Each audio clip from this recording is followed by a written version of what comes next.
Since I announced the launch of the CEO Retort podcast, my following on LinkedIn literally just exploded. All organic, no marketing, nothing. All of that happened because I've changed just one thing. I've become myself. And the secret sauce, it seems to be, is authenticity. And I'm not talking about the bullshit authenticity that you see some influencers go on about. Like, I'm authentic, but then they use AI to write their posts or something like that, or they use AI to enhance their images, or they have this scripted stuff that they keep on reading as if it's all natural. But even though certainly I can tell that it's not natural, I can actually tell that they use AI because it kind of sounds like a robot when they say it. But apparently that's being authentic. That's not being authentic. Being authentic is about revealing your true identity. This is a CEO Retort podcast, the show that fearlessly goes after the difficult topics that we all need to talk about, campaigns for issues that we're all concerned about, and invites some amazing, inspiring, and remarkable guests who will help us navigate through this fragile world that we all care about. I'm Tim El-Sheikh. Let's get after it. You are listening to CEO Retort. Before we carry on, I want to say thank you so much for all of you for the amazing messages that I received last week when I mentioned that we had a bit of a family emergency, so I did not publish anything on that particular week. So I want to say thank you so much for the love, the support. You guys are truly amazing. You are the reason why I do what I do. So this is really amazing. And also, you may have noticed that this particular episode is being published later in the day. Normally, we publish at 6 a.m. GMT every single Monday. But as is the case with any new startup, you absolutely need to look at your analytics. You might have a theory thinking, okay, because people are still awake around the world at 6 a.m. GMT, people want to get ready for their work or gym sessions or whatever, and they would love to listen to the podcast. But we're actually getting more listeners at the end of the day rather than at the beginning of the day. Now, the way YouTube algorithms work, those bloody pesky algorithms, it's like, if not enough people click on the video, then it does not recommend it as eagerly as you would expect it to. So that is a problem, of course, because at the end of the day, if we want to grow the podcast and grow our community, then we need more people. We need more eyes. We need the algorithms to basically push the video out there as much as possible. And the quick engagement does play a role. So we thought, okay, let's try it this week where we would publish the video during that spike period and see what happens.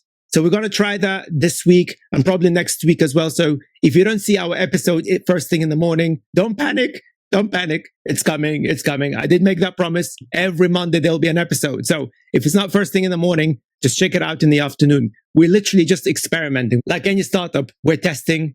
As is the case with this podcast, we're not even a year old. Well, we're just about 6 months old. So we're kind of learning as we're moving forward. So all of your feedback and all of your support, make sure you like, subscribe, all that lovely stuff on YouTube especially. That really makes a massive difference. It costs you absolutely nothing. And finally, you might have seen on our website that we've changed our membership titles. So we used to have something called the basic membership, founding membership, and the super membership. Basically, it's to give everybody the opportunity to pay whatever they can to join our community. Now, I have to emphasize that we don't have any paywalls. I want all of our content and everything that we have on this podcast, the newsletter, the journal, to be open access and make it as easily accessible as possible. Okay. So all of the membership is about simply helping us fund this work that we do. We really want this to be as organic as possible. We don't want to be influenced by any big corporations or any big investors. No investors allowed in here. This is all organic, grassroots movement. So your support does really matter a lot. So if you can't afford it, subscribe on YouTube, follow us on Apple, Spotify, all that lovely stuff. But if you want to be a member, you can now become a founding member for $5. So that used to be called the basic member, but I didn't like basic. It's not basic. You guys are still the founding members as far as I'm concerned. And the upper tier, we call it the pro member. So this is where we can do things like documentaries. So the first documentary that is coming out is my trip to Finland, because I've become part of the 90-day Fin program that I told you guys about in my previous episode, where those who don't know, basically every year, the Finnish government searches for about 10 to 12 innovators from around the world out of like thousands of people. And they select a few to join this program where we can explore opportunities in Finland, especially with their deep tech and AI. And I was chosen for 2025. So I decided that I wanted to document it so that I can then show you guys what it's like in Finland, why is it so egalitarian? Why is it the happiest country in the world, statistically speaking? But also if there are actual problems inside that country. Every country has a problem. And as you know, my approach is I reveal everything, not just the good stuff, but also the bad stuff as a way of finding solutions for that. So our pro members and the super members basically get access to this. But if you're not interested in that kind of stuff, well, you can become a founding member for $5 a month. It really helps out as well. But also you can donate about $1 if you want, or whatever amount you like. You can $1 to $1,000, up to you. You can do whatever the hell you like, guys, right? To support this movement. So again, thank you so much. And now let's get into the topic. I mentioned algorithms earlier. I want to focus here on LinkedIn because LinkedIn, of course, have algorithms. And I think I may have figured out how this thing works. Now, I'm not going to claim that I have. I think I may have. And the secret sauce, it seems to be, is authenticity. And I'm not talking about the bullshit authenticity that you see some influencers go on about. Like, I'm authentic, but then they use AI to write their posts or something like that, or they use AI to enhance their images, or they have this scripted stuff that they keep on reading as if it's all natural. But even though certainly I can tell that it's not natural, I can actually tell that they use AI because they kind of sound like a robot when they say it. But apparently that's being authentic. That's not being authentic. Being authentic is about revealing your true identity. Meaning, I don't mean like anything personal, too personal, but I'm talking about, in my case, for example, I revealed a few years ago that I'm dyslexic, something that you don't see a lot in the world of tech and certainly in business. Like you don't see a CEO publicly saying, oh, I'm autistic or I'm dyslexic or neurodivergent. Oh, no, quite the opposite. Especially in the UK, there's this general attitude that if you're a CEO, you have to be all hard-nosed and kind of masculine dickhead. But the reality is nobody cares. Or actually, well, some idiots do care, but the vast majority of the population actually don't. Now, I have to say, to be fair to myself, I've never fell for that bullshit. I've always been very outspoken. I've always been somewhat different. I even had a lot of VCs that I pitched to back in the day where they were saying that I don't look like a typical CEO. Now, in some cases, that meant that I wasn't white enough. But also, other cases, they felt that I was a little bit too obnoxious or rude or abrasive, not respectful enough, that kind of stuff. So I've had that. But at the same time, I did have investors that absolutely loved me because of that. They really wanted to invest in me because I was outspoken and so on and so forth. I've always been a bit of a rebellion, okay? But even then, when you raise any investment, you tend to have this, this term sheet that you have to sign, where they always kind of try to not directly say to you that you're not allowed to say certain things. So it's not silencing per se, but they tell you that you have to be very well PR trained. And I talk a lot about that in the podcast, where I had to sign, like I can't obviously reveal for legal reasons the exact terms, obviously, but it was the kind of clause that goes along the lines that you have to say certain things on social media that, for example, that you do not represent the company, or that your thoughts are your own and do not represent the thoughts of the company. Or that, for instance, you should not be political. You should not say anything that is controversial. Things like that.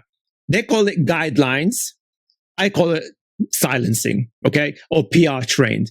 And to be honest with you, it kind of didn't bother me very much at the time. I mean, I was never that active on social media. I just, I got on with the work. I'm a typical tech entrepreneur, and I just, you put me in a corner, I just do my thing, talk to customers, investors. That's all I care about. I don't care about social media. That was just never my vibe, But as things started to evolve with AI, my frustration started to boil over maybe in 2014, 2015, when I started to, not me, but many of us involved in AI at the high level, we could see where this whole thing is going. We predicted, in fact, everything that you see today, all the problems, all the good stuff as well, all the issues, the political issues, the misinformation issues, all of that was predicted. I was involved in building language models to fight misinformation in 2012.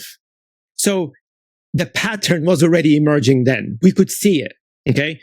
And the thing that frustrated me is that I could not publicly say the things that I say right now. So for example, when I had investors with my previous businesses, I could not do what I'm doing right now. And I hated it, absolutely hated it. And frankly, I feel somewhat guilty that maybe if I was louder 10 years ago, maybe people would have listened to my warnings. Now, again, as I said, I'm not the only one who's been doing it. Loads of other people did it. It's just that the sector didn't listen. The investors didn't listen. And frankly, as I said it many, many times on LinkedIn, I said it on my posts, but also on this podcast, that I've spoken directly to a lot of investors who told me directly that to them, ethics, responsible AI is all bullshit, or it is an obstacle.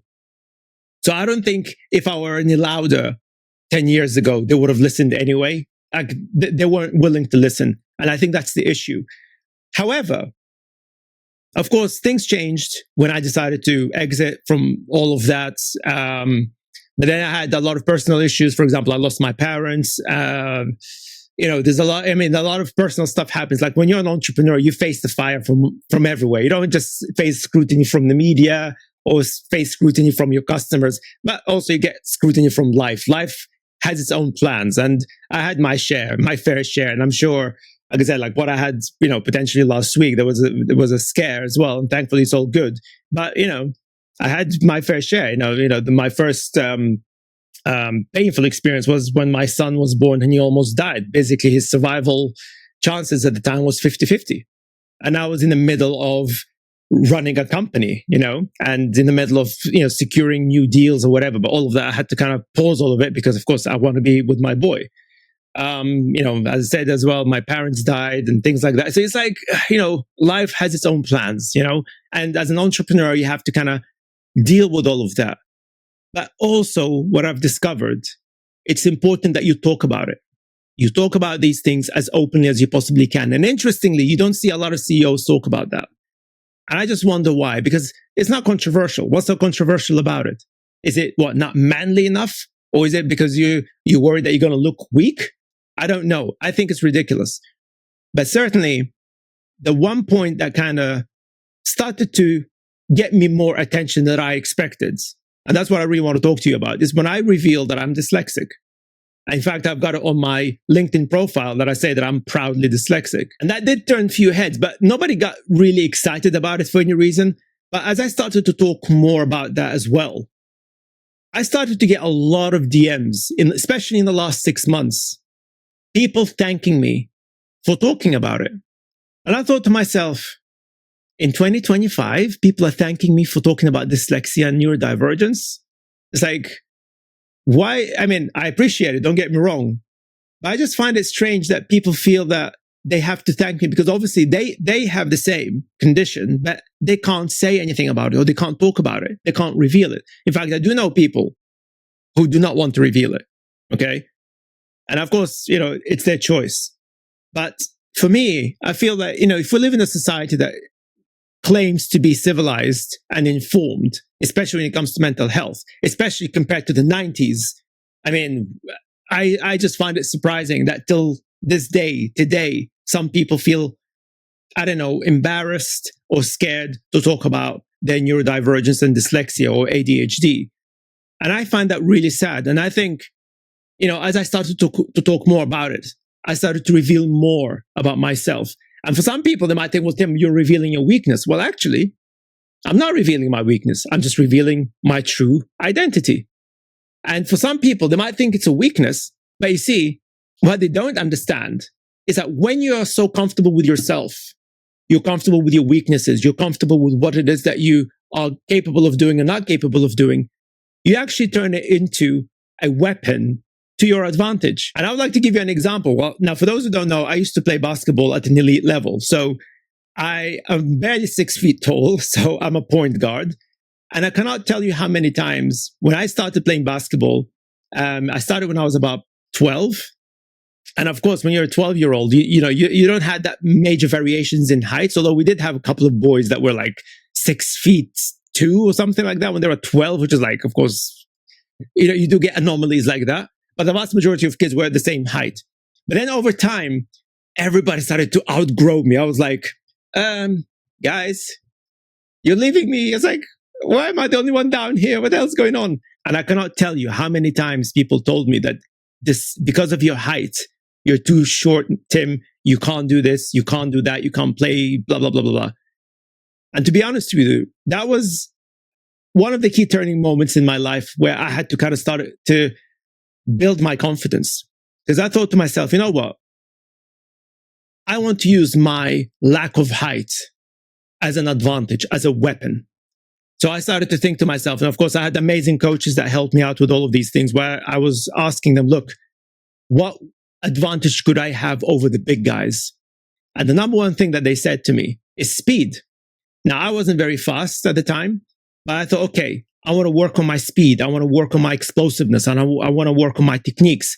So I joined this athletics club and I trained with sprinters who absolutely massacred me. But I learned the techniques. I trained crazy amount of hours to get myself faster and faster and faster, which I did. I started working on my ball handling, but I also thought to myself, you know what? I want to be the kind of little guy who scores the most in the court. I want to be the little guy that can dunk on people. And of course, I was inspired by people like Spud Webb, Isaiah Thomas, Allen Iverson. These are all, I mean, for those who follow basketball, they know who these guys are. These are legends. And these are all short guys, but they could play against the big guys and the big guys couldn't stop them. So I had to develop that game. And, you know, fast forward a few years, I was the first draft from my university, the shortest in history, I believe, right? But out of hundreds and hundreds of players, it was me and another guy that got picked up by the team, by the Leicester Riders. The second guy was, I think, 6'6" or 6'7". Darren Mills, his name. He played for the Leicester Riders. Of course, after that, my injury kind of ended it all. But the point is, I had that attitude that what people perceived as weakness, I turned it into my strength. And above all, it became a successful weapon that worked to my advantage, that not only allowed me to break expectations, but to exceed expectations at the championship level. I've won championships as a basketball player. So, you know, despite my height, I was a champion. The same thing when it comes to being an entrepreneur. People were like, oh, Tim, you don't have a degree in maths and stuff. Okay, I was very good at maths at school level, but you don't have a degree in maths. You can't be in AI, blah, blah, blah. Fast forward a few years, I'm one of the top 100 voices that influencing the world of AI today. Just saying, right? Not showing off, but I'm trying to make a point, is that whatever you feel that it is your weakness, it's not actually your weakness. It's what people tell you is a weakness. It's what society tries to tell you that it is your weakness. So people, I can't tell you how many times, I appreciate that was the 90s, the 80s. You know, it was a very different world, but so many times I was told that I was not clever enough. I was too naughty. My attention span was just disrespectful. But this is what happens when you're neurodivergent. Like your brain just doesn't work in the same way. I got kicked out of school at the age of 5, people. I got kicked out multiple times. So much so that my parents had to literally babysit me at work. Now, again, that was probably another turning point, because if I weren't kicked out of school at the age of 5, my father wouldn't have taken me to the data center to babysit me there, where I discovered tech. And I was like, my God, I love this. This is heaven. Take me. I love servers. Yeah, that was amazing. I fell in love with that. That kind of probably shaped my mind towards tech ever since. But also, it was the reason why they put me into a martial arts school in Abu Dhabi. Again, Abu Dhabi is one of the best places in the world when it comes to martial arts. Again, I don't know why. It's always been, still is today. And it opened up my passion for sport. Of course, I didn't continue with martial art. I didn't particularly enjoy fighting, even though, again, I've never lost fights. I was very aggressive little shit, but I just didn't enjoy it. I actually enjoyed basketball a lot more. But that opportunity that allowed me to realize that actually there are certain things that I am really, really good at. But all the other stuff that society says, oh, I'm not good at that because I'm not clever enough or whatever. Well, you know what? I don't care. And says who, frankly, you know?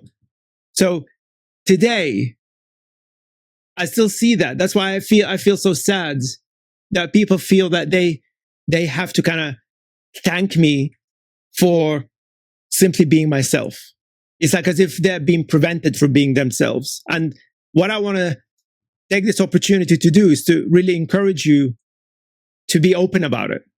Now, I know it's not something that is easy. Like, look, as I said, I've always been rebellious by nature. So it's not everybody is rebellious, okay? Like I was always the kind of kid, teenager young man, old man now that goes against the crowd. Like when I launched my current company, Nebulae, the first thing I was telling people is like, you know how the AI industry is moving, you know, that direction that it's moving towards? Well, guess what? My company is going to move in the exact opposite direction. And that actually kind of paved the way towards this podcast as well. And that's, in fact, again, another thing why my following on LinkedIn just increased in a phenomenal way, because people realize that at the beginning, they're probably thinking, okay, this guy, okay, we know that he's one of those AI tech bros or whatever at the high level, you know, the same cohort, that's DeepMind, yada, yada, yada. Okay, all that fancy stuff. But he's just going the opposite way because he's trying to sell a course or a book. I don't have any courses or books to sell you. Oh, he's just trying to, I don't know, to be different so that he can get attention. Oh, shit. He's right. Everything that he's been saying for the past 10 years turns out to be right, turns out to be accurate. So basically, the market says stuff and behaves in a certain way, and then everything turns out to be a shit show. Yeah, you've got me and a few others who were saying for, like I said, well over 10 years, that what you're going to see today is going to be a complete shit show because of what these guys are doing. And people are like, oh, I mean, surely, I mean, that these guys know what they're doing. Why should we listen to a bunch of guys that just basically, you know, they're probably jealous. Somebody actually accused me of being jealous. I was like, yeah, okay. You obviously don't know me. Now, fast forward again a few years, I'm like, shit, we should have listened to Tim and the others. Uh-oh. Right? So, again, circumstances allowed me to be in this position, 100%. But I think being in a position is one thing, but showing your true personality, your true, as I keep on saying, your true identity is really the optimal authenticity that people appreciate. Because if it's fake authenticity that's powered by AI or powered by, I don't know, fake whatever crap that you decide to put on yourself, like you see that on social media, that's not real authenticity. And I really encourage you to listen to my conversation with GK Peter, who's a phenomenal expert in real authenticity. She even wrote a whole book called Think Bait that I talked about before. And it's fantastic. And she's saying like the last thing you need to do is use AI, but rather just be yourself. And if you listen to her story, again, it's so personal that I feel, my God, not many people in her position talk about these sort of stories. And this is why, again, she's also exploding all over LinkedIn. I mean, in a phenomenal way. I'm a little bit jealous. I mean, GK, you know, I love you, but I'm gonna catch you. I'm gonna catch you. But I know she listens to this. No, but seriously, it's like what people are seeking right now is truth. And in fact, I'm sorry I'm going to get a little bit political, but if you look at Donald Trump, okay, say whatever you like about him. You guys know that I'm a fan, right? You could see, if you see my previous videos, you know that I'm anything but a fan, the exact opposite actually. But the one thing that I have to give him credit, that he actually delivers what he says. Yes, he lies about a lot of things, but when people gonna go on about, oh, we didn't realize that he's gonna do what he's doing right now, I'm like, I mean, yeah, but I thought you guys voted for him because you believed that he was honest. Well, guess what? He's literally doing and delivering everything that he said that he's going to do. You got to give him credit for that. And this is, in fact, why people find him so appealing.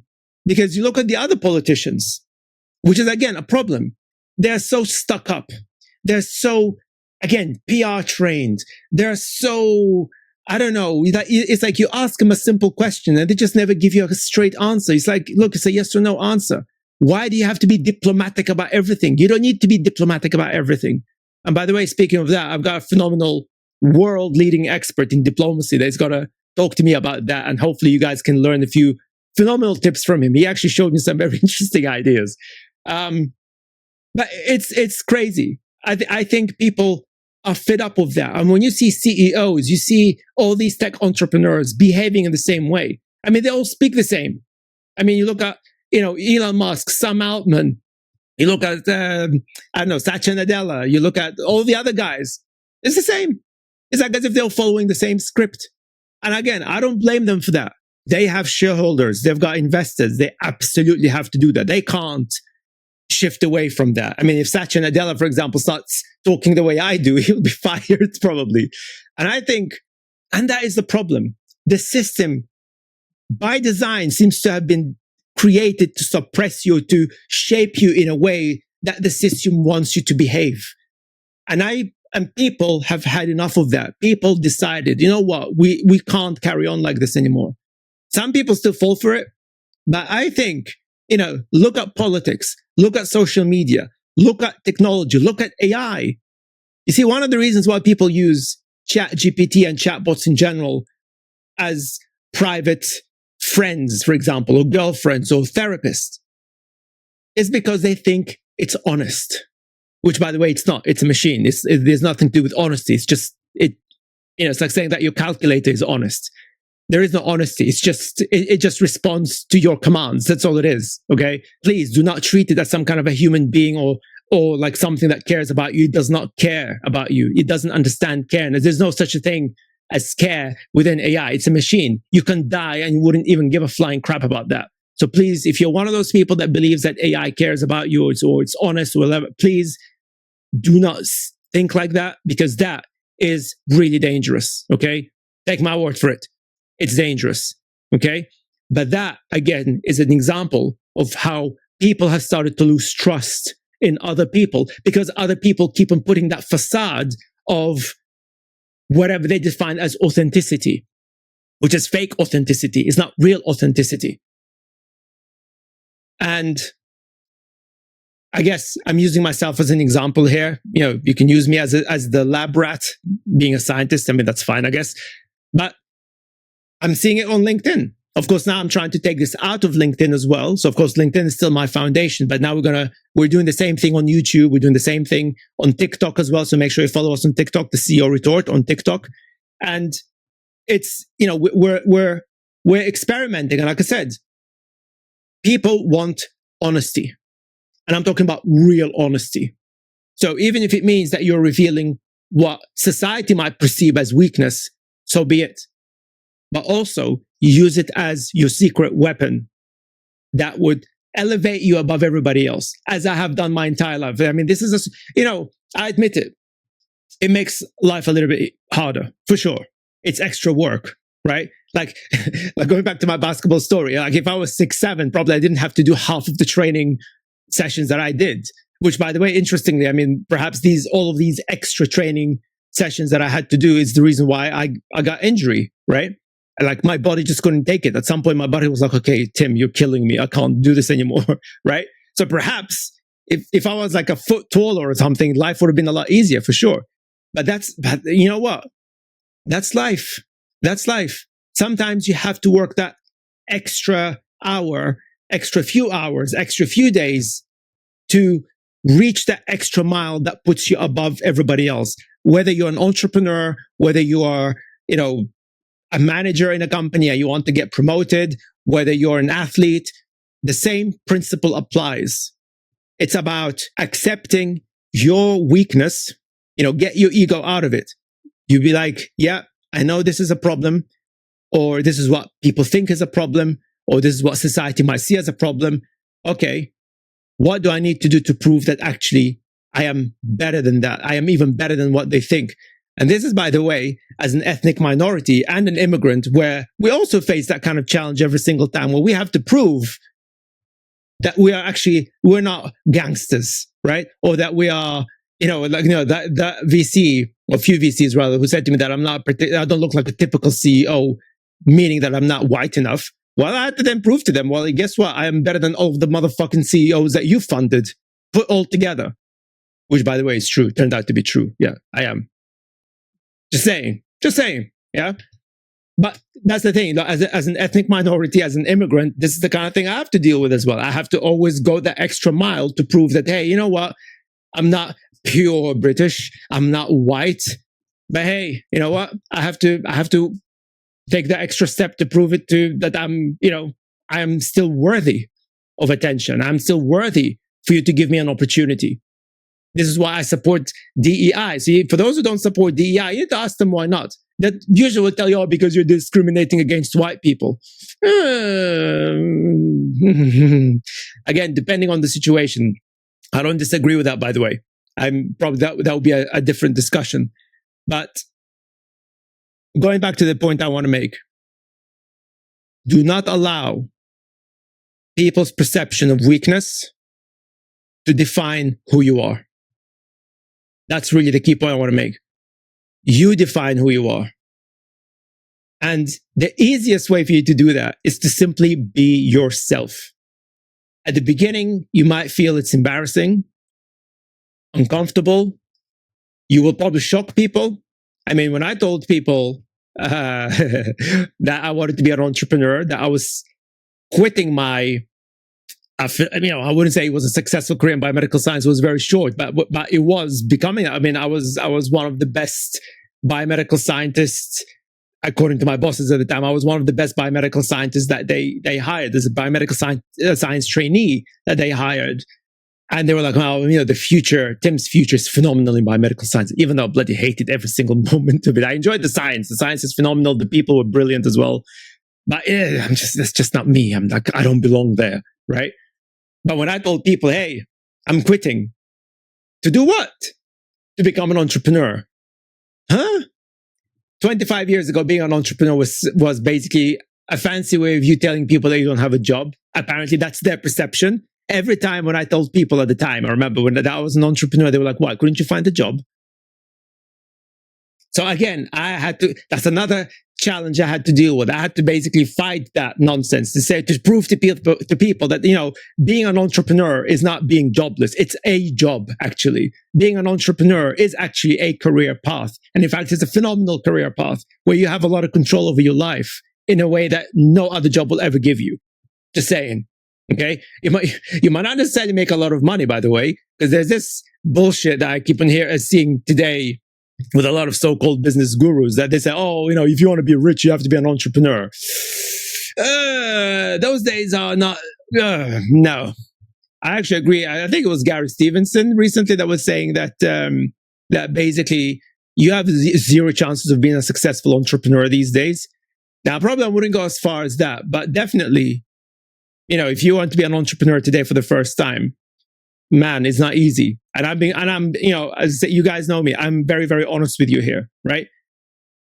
Every entrepreneur, I'm just thinking to myself, because I don't want to be naming names, but you guys probably will know who I'm talking about. But there's these entrepreneurs of my generation, or entrepreneurs that became entrepreneurs about 20 years ago, 25 years ago, even 15 years ago. All of them became entrepreneurs at that period, when actually becoming an entrepreneur at the time was not a hard thing to do. It was not easy, but it was way easier than today because there was a lot of money available. I could just go down the road to my local bank and just borrow some cash to start a company. Try and do that today. Good luck. Ain't going to happen.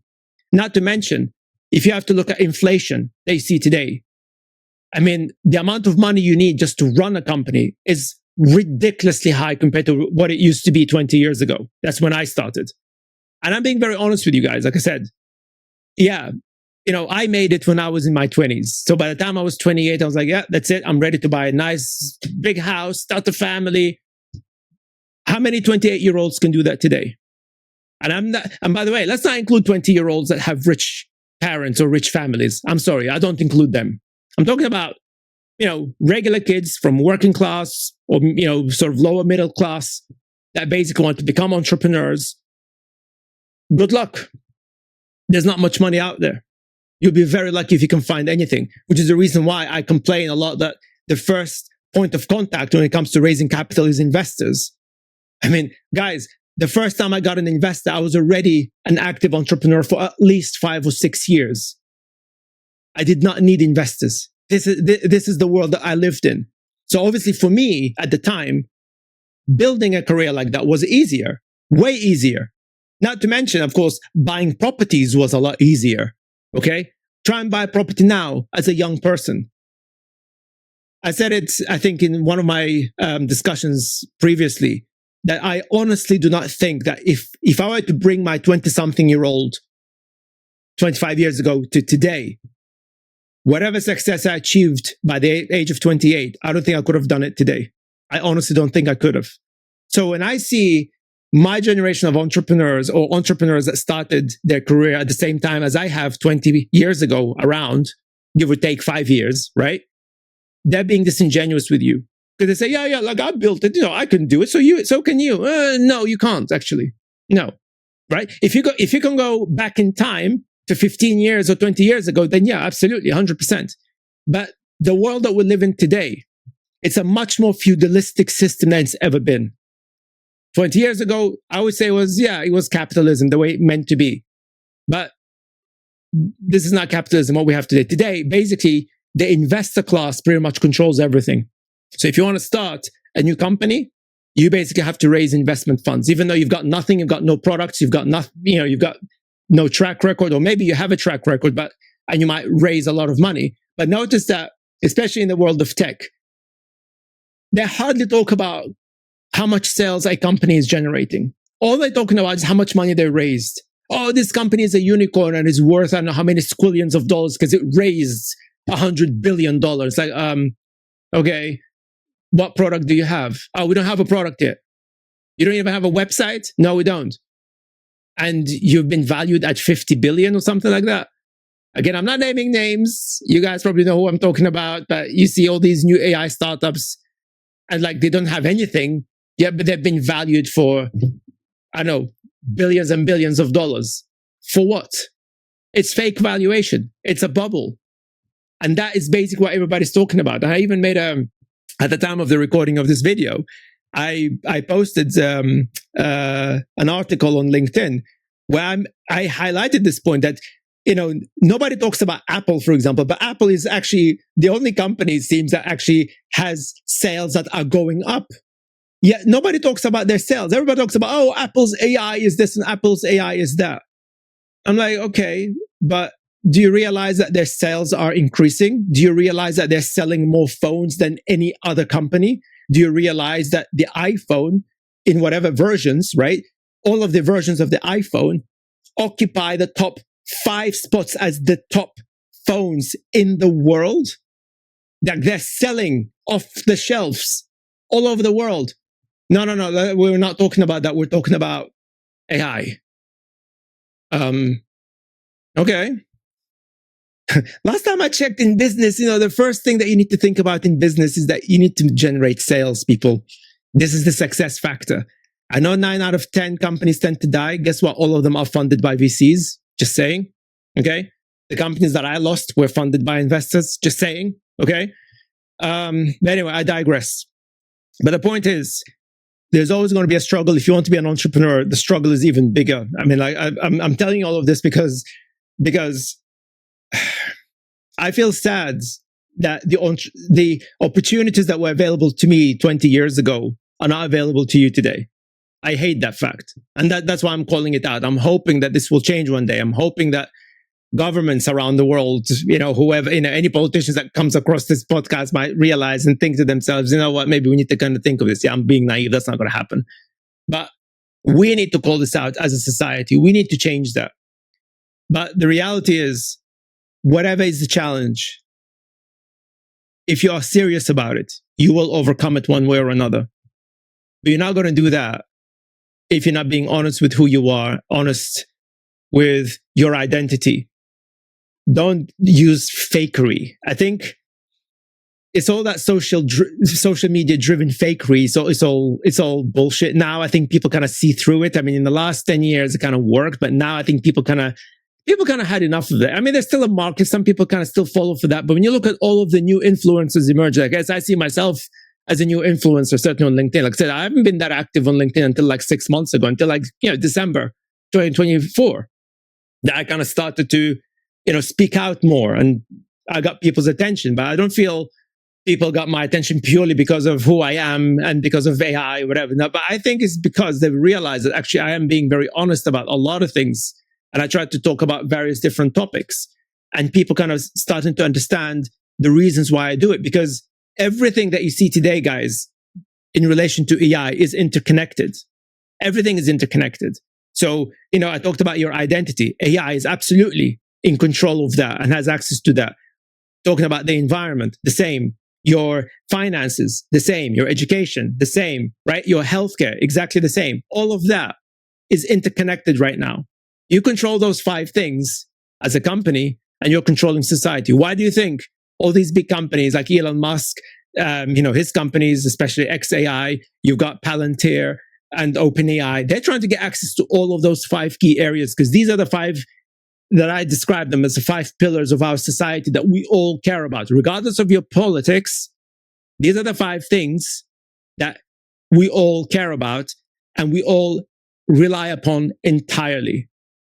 And they want to control all of it with AI. And they've been doing it for 20 years. I've been part of that. I'm one of the people that brought AI, and I'm telling you, I'm being very honest. Like I said, it's been part of your lives for 20 plus years. AI wasn't invented 3 years ago. Some people tend to believe. Yeah. AI has been around for 75 years, actually. 75 years. The concept has been around for, I think, probably 200 years. It's Ada Lovelace. I don't know what the year. I know it's in the 1800s, right? As I said, I've been involved in everything that you see today. I've been involved in that 20 plus years ago. It's not new. Okay. But now they are using that as a barrier that will stop you from progressing, especially if you're a young person. That's why I'm so angry about how society, especially the older generation, not my generation, the older generation, I'm talking about the baby boomers, right? And some of my counterparts as well, the Gen Xers, who basically attacking Gen Zers and say, oh, Gen Zers are this and Gen Zers is that. It's like they're the enemy, blah, blah, blah. Man, I mean, guys, I know we have a lot of Gen Zers listening to the podcast and follow me as well. Guys, my message to you, don't listen to that bullshit. They're just scared. They're just scared. They're the kind of people, by the way, who believe in keeping up with the Joneses, And if you keep up with the Joneses, you basically try to, have that kind of image that you're all this, whatever, blah, blah, blah. And you kind of like, oh, I'm clever. Yeah. And if they are dyslexic, oh, I'm not dyslexic. It's just, I just have a headache today. Right? You see a lot of those motherfuckers out there, right? Guys, these are the people that hate you, and they hate you because you're trying to keep it real. And I'm simply telling you, keep it real. Be as real as you can be. And, the more open you are with your identity, you realize the more powerful your voice becomes and more people start listening to you. Because at the end of the day, we're living in an era where it's kind of like it's old school versus new school. And the old school are fighting. I mean, look at what's happening in America. This is all old schoolers, I should say, basically fighting against change. They try to drag all of us back into some fucked up dark history.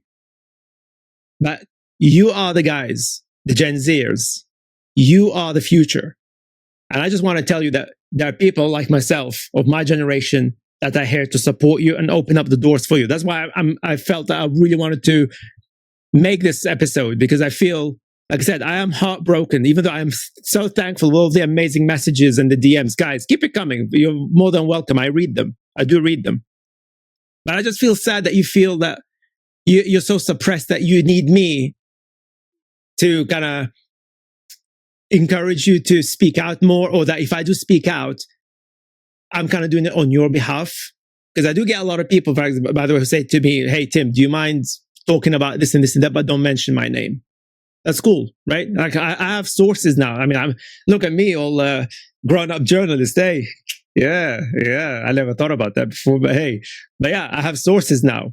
So people basically sharing secrets with me, right? And I truly appreciate your trust, and I'm not going to let you down.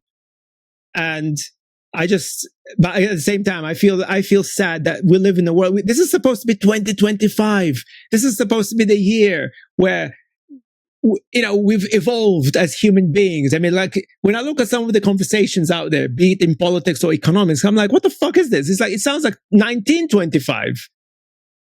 This is 2025. And that's what I'm talking about. I feel like as if the system is fighting change. And those of us who want to drive that change in a way that serves people in the right way. I mean, this is why I became a tech entrepreneur, guys. I truly believed, perhaps naively, but I'm being very open. I truly believed that with technology, we can make a world a better place. And the thing that really pisses me off, and that's in fact one of the key reasons why I've decided to speak out the way I do, and I will continue to do it, is that we actually have got the technology to make the world a better place. But then you look at the world today. Is it a better world today? No, it's not. I mean, we've got a storm. I'm in the UK right now, and we've got a storm, this freak ass storm that we just, again, we never used to get storms in the UK, once in a blue moon. Now we get storms like every month. So there's storms outside. So the environment is all fucked up more than it's ever been. Politics is completely messed up more than it's ever been. The economy is messed up more than it's ever been. Society is more divided than it's ever been. We've got divisions. We've got famine, for crying out loud, in Gaza, in Sudan, and the list goes on. This is 2025. How did we make the world a better place? We didn't. We failed. We failed. The tech sector failed. The political class failed. Society failed. The system failed. Literally, everything has failed. You should absolutely listen to my conversation with Rachel Donald, who basically, as an investigative journalist, she literally looks at everything about why is our planet in such horrific crisis right now. And she's exposing all the corruption. It's corruption, greed, stupidity, and people fall for it every single time. They fall for it because they're too scared to be themselves. It's like they need to be told how to think. They need to be told how to speak out. They need to be told how to think. No. No. That's their weapon. That's not your weapon. Right? If I tell you to think in a certain way, that's like effectively me controlling you, which I'm not. Yes. But what I am simply saying, you need to start evolving your own thoughts. You need to start reading. You need to start understanding how the world works. And I'm doing my best with this podcast to try and to reveal all of these things. That's why I'm not interested in celebrity guests. I mean, loads of other big podcasters are doing that. Good on them, right? But if you listen to the conversations, it's the same conversation. They all take the same celebrity guests and the conversations are practically identical. What's the point? But there are some real experts out there that are working hard on the ground to try to make the world a better place. And I want to get them out of the shadows because the media aren't talking to them. The big podcasters who now, as far as I'm concerned, they kind of behave like the mainstream media, which to me is sad because I love some of these podcasters. In fact, I mean, they're one of the key reasons why I'm doing what I'm doing right now. They've inspired me. But at the same time, I'm looking at how they are conducting these conversations. And it's like when it comes to, for example, AI, they bring in the same people again and again and again. I'm like, why are you bringing the same people? Do you realize that there are literally thousands of AI experts out there who would actually challenge every single point that you have on your podcast? Why aren't you inviting them? I guess they're not famous enough.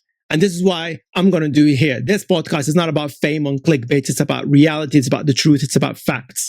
So my commitment to you is I'm going to be bringing truly remarkable people that would help you understand the world around us. They help me understand. I'm not suggesting I understand. Of course, I'm learning. We're all learning. But I feel now we've reached a turning point in our existence as humans that unless we change the status quo, where are we going to go? Where are we going? Ask yourself, look at the world around you today. Where are we going? We're not moving in the right direction. We're not moving in the right direction at all. So hence, our job as a society, firstly, I think maybe we need to stop being divided because that's what these people want. They want to divide us. They divide us. They conquer us. They conquer us. We're dead in the waters. So my invitation to you, certainly my commitment to you, is to speak to as many people as possible. Have conversations. Be open. Be open about your weaknesses. Be open about your strengths. Figure out how can you combine these two. How can you turn your weaknesses into strengths? None of that's going to happen if you're sitting at home on your own or pretending that you don't have these things. No, that's not going to work. I've seen so many people that tried this and they failed miserably. It works for me, like I said. I'm lucky. I'm super lucky. I can't tell you that it's some kind of a strategy and stuff. It was never a strategy. Of course, now it turned into a strategy because I've kind of seen how it worked for me. And and in fact, I'll be doing, if you guys like this sort of discussion, I'm going to be making more discussions like this where I'm going to share with you my strategies and my approach to how I firstly manage my brain, because it has its own mind sometimes, but also I look at techniques, like things that I've learned in professional sport. How do I apply that in the real world? How do I apply that in business? The skills that I've learned from business, how do I apply that in the real world, and vice versa? And all of that involves me being very open about myself, my life, my identity, the world around me, and connect them all together. But if you start faking things, if you start pretending that something doesn't exist even though it does, if you start thinking to yourself, oh, I don't need to think about politics because I don't need to know about it, but then politics destroy your lives. Like I've seen recently business owners in America complaining that the tariffs are destroying their businesses, and they voted for Trump. And I'm like, well, as a business owner, how could you not know what the tariff is? Now, for me, I mean, I'm a business owner, but tariffs don't impact me because I'm in tech and services. So that kind of, for now, we don't have any tariffs. But even I know what the tariff is. How could you be a business owner that doesn't know tariffs? You need to educate yourself, guys. This has nothing to do with politics, okay? But I'm just simply saying that people, the weaknesses that you're hiding are used by the people in power against you to gain power. Think about that. Imagine if you are, imagine if you have a society where everybody is open about their weaknesses, open about their identity, open about, the things that they like, that they don't like, etc. How can you control people like that? You can't. It's like, try and control me, man. Good luck with that. Ain't gonna happen. People tried, guys. Man, my parents tried and they failed. I had to leave home when I was 17. I talked about that on this video here. Okay? I left home because they felt so much shame of me being part of the family, because my family was kind of the typical, very keeping up with the Joneses type, upper class family. Image is everything. And that's why I despise that a little bit, right? See, I'm sharing something with you. I despise that for that reason, because I've seen, I grew up in Wales and I've seen, the stupidity of it all. I don't know why I never liked it. Again, I'm going to talk about that probably on a different episode, but I never liked it. I felt like it was everything's so fake. It's like, oh, you look so lovely today. Oh, you're lovely too. Oh, what a lovely car. That's a lovely watch. But I was like, get the fuck out of my face. It's like, I hated it. I still do. I absolutely hate it because it's not real. It's just fake. You can see through it. And I see so much of that today. Although I am also seeing more and more people who basically breaking away from this shit as well. And they're kind of like, you know what? Let's just get real, man. Let's just be real. Amen to that. And you should check out GK Peter, my conversation with her. Amazing. But there are loads of other people like that. But also, you should check out my discussion with Eshvari Maranwe. Again, a phenomenal example of a Gen Z that actually is being authentic, being truthful, and she's gone out there speaking her mind. And she's absolutely, she's blown up on LinkedIn already, like 300,000 followers and counting. Amazing. And you should also check out my conversation with the Danish philosopher P.L. Lauritsen, again, who have a very simple philosophy. It's like, you just have to ask questions. Question everything around you. And once you start questioning everything around you, you realize that most of the stuff around you is just complete utter bullshit. And the thing is, I kind of never knew this. I mean, I've been questioning everything around me my entire life. I mean, since I was a child. And, my mother was, one of the proper religious people.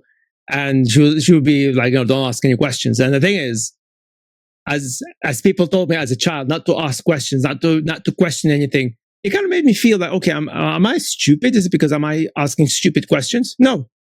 I was asking the questions that they just weren't comfortable talking about. And that's a weakness. Ask questions. Question everything around you. That's part of your power. That's part of your identity. Because for you to understand how you exist in the world around you, question everything, and you'll realize, I promise you'll realize that a lot of things around you is complete, utter bullshit. And it's bullshit made up by some other people. It's not some kind of a godly, magical thing. It's the same shit made by some other dumbass somewhere. So, why should you follow it? Why should you even listen to it? Why should you care? Okay? Now, sometimes, of course, like the law matters. There's a reason why the law exists. Absolutely.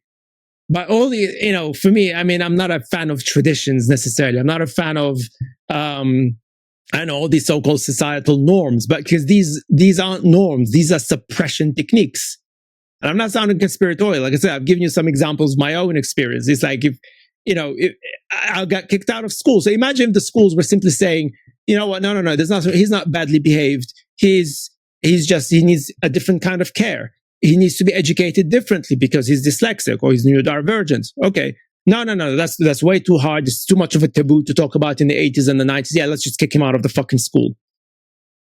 Yeah, that's society for you. You see what I'm saying? So that's my rant, I guess. But honestly, guys, again, as a final thought, and we'll end it here, just be yourself. Authenticity isn't you putting yet another facade to make you look as if you're authentic. No, authenticity is just you being you. And I cannot tell you how liberating it is. I know when I exited from the whole investor world, to me, it felt like as if I was shackled for years. I was shackled for years. And even though the exit was painful, it was kind of like me breaking my limbs to release myself from these shackles. But boy, the liberation was just so sweet. I didn't care. I would do it all over again. I would break my limbs 10 times more if I had to. Fine. Because the freedom after that, the ability to just be myself, to speak out, to be honest, finally, man, it's amazing. And people can see it. My followers on LinkedIn, most of you who listen to this, I know that you can see it because you tell me that. You wouldn't be following me otherwise. You wouldn't be engaging with all the posts the way you engage, which I'm truly thankful for. So you can do the same and you should do the same. If we all care about our society, if we want to change society, as I said earlier, we're in a transition point right now. Either we carry on like boiling frogs in a boiling water, or we get the fuck out of the boiling water and change. And let's start by being honest. How about that? Be honest and truthful with yourself, and then just share that with the world. And you'll be surprised how many people will absolutely love you for it. A lot of people will challenge you. Oh yeah. A lot of people will fight you back. Of course, because of my position in AI, I am challenging a lot of the counterparts who are controlling all of the platforms that we see today. So my longevity might be compromised, which is the reason why we're building our website, ceoretort.com, the way we're building it. We're trying to bring everything into the website. So, the membership is handled by the website. The videos, we're building a database of all of our videos there because, all it takes me is probably for somebody not to be very comfortable with the stuff that I say. And they're like, you know what, let's just shut this guy down. Well, if you have everything on our own servers, they can't do that ever. So again, make sure you follow me, make sure you subscribe to our newsletter, make sure you become a member, etc. All of that. It allows me to stay in touch with you no matter what happens. Okay. So far, touch wood, everything is fine. Everything is fine. Although I'm getting pushback, I stopped getting invitations to certain big tech events. I used to get them all the time. Now I just don't. I have people that I used to be connected with. Now they don't want to connect with me anymore. Like, they see me as a traitor, I presume. I don't know.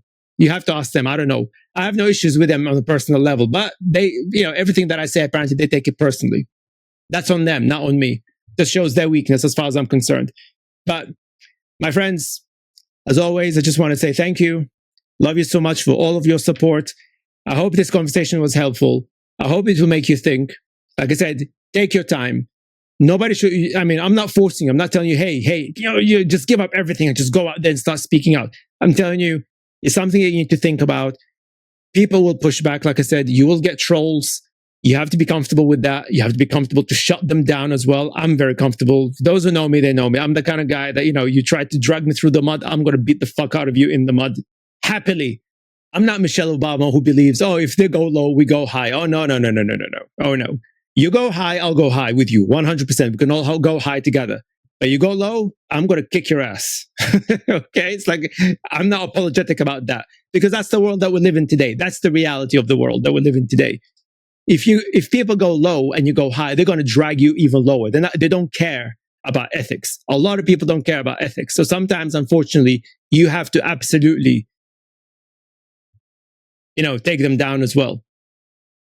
So yeah, that's the sad world that we live in today. But hopefully this will change together. Hopefully we can make that change one day. So my friends, until the next time. So again, next Monday, the episode will come out later in the day. It's not going to be in the morning. As I said, as we're testing and analyzing, I'll keep you fully updated with that. Make sure you subscribe, all that lovely stuff.